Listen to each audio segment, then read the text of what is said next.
राजनीतिक रूप से जागरूक, पिछड़ेपन का धब्बा अपने माथे पर लिए पलामू प्रमंडल राजनीतिक रूप से बेहद संवेदनशील और जागरूक है। यहाँ के लोगों की राजनीतिक चेतना का प्रमाण यही है कि पलामू आज तक किसी राजनीतिक दल या विचारधारा का गढ़ नहीं बना है। यहाँ से चुने जाने वाले लोग हमेशा काम की कसौटी पर कसे जाते रहे हैं और यह सिलसिला लोकसभा चुनाव से लेकर पंचायत स्तर तक के चुनाव में जारी रहता है। इसलिए पलामू को कोई भी दल या प्रत्याशी हल्के में लेने की भूल नहीं करता है। क्या है पलामू का राजनीतिक परिदृश्य? पलामू की राजनीति में धुरंधर माने जाने वाले नेताओं का राजनीतिक रिश्ते बनते बिगड़ते रहे हैं। पलामू हमेशा से राजनीतिक रूप से बेहद संवेदनशील और जागरूक रहा है। झारखंड अलग राज्य बने के बाद से पलामू के राजनीतिक मैदान का स्वरूप पूरी तरह से बदल गया है। कोयल और सोन में बहुत पानी बह चुका है। पुराने स्थापित नेताओं की सक्रियता कम हुई है तो नए चेहरों ने उस खालीपन को भरा है। पूरे देश की तरह यहाँ की राजनीति में भी आक्रामकता का बोलबाला बढ़ा है। झारखंड में सत्ता की राजनीति में जबरदस्त दखल रखने वाले पलामू प्रमंडल में विधानसभा की 9 सीटें हैं। इनमें डाल्टनगंज, विश्रामपुर, छतरपुर, भवनाथपुर और पांकी सीट पर भाजपा का कब्जा है, जबकि गढ़वा और लातेहार पर झामुमो का कब्जा है। मनिका सीट कांग्रेस के पास है तो हुसैनाबाद एनसीपी के पास। क्या है विधानसभा चुनाव का परिदृश्य?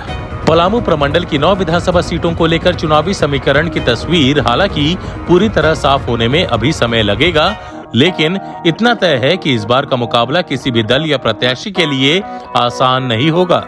चुनाव मैदान में उतरने वाले संभावित चेहरों का क्षेत्र की जनता आकलन करने में लगी है। हर सीट पर वोटों की छीना झपटी को लेकर दलों और उम्मीदवारों के बीच झकझूमर शुरू है। हर विधानसभा क्षेत्र में अपने अपने तरीके से जनसंपर्क शुरू हो गया है। भाजपा सभी सीटों पर मैदान में। भाजपा प्रमंडल की सभी 9 सीटों पर चुनाव लड़ेगी, इसलिए उसमें सीट शेयरिंग का कोई खास झंझट नहीं है। केवल हुसैनाबाद सीट पर पेंच फंस सकता है, जो अभी एनसीपी के पास है। यहाँ से भाजपा के कई दावेदार सामने आ चुके हैं, लेकिन सत्तारूढ़ झामुमो कांग्रेस राजद के बीच सीट शेयरिंग को लेकर पेंच फंस रहा है। पलामू जिले की 3 सीटों पर दावेदारी को लेकर इंडिया ब्लॉक के अंदर घमासान मचा हुआ है। झामुमो, राजद और कांग्रेस के कई दिग्गज यहां से चुनाव लड़ना चाहते हैं। सभी अपनी दावेदारी पेश कर रहे हैं।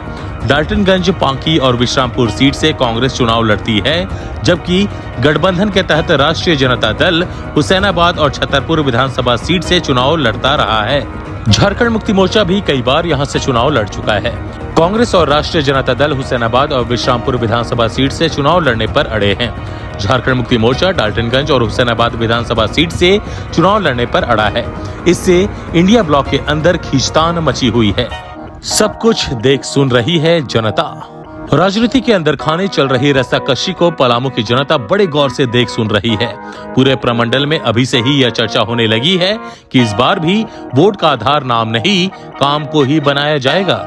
ऐसे में पलामू प्रमंडल के 2 मंत्रियों मिथिलेश ठाकुर और बैजनाथ राम को उनके काम की कसौटी पर कसा जाएगा, जबकि भाजपा के 5 विधायकों आलोक चौरसिया, शशि भूषण मेहता, रामचंद्र चंद्रवंशी, भानु प्रताप शाही और पुष्पा देवी के सामने अपनी उपलब्धियां गिनाने की चुनौती है।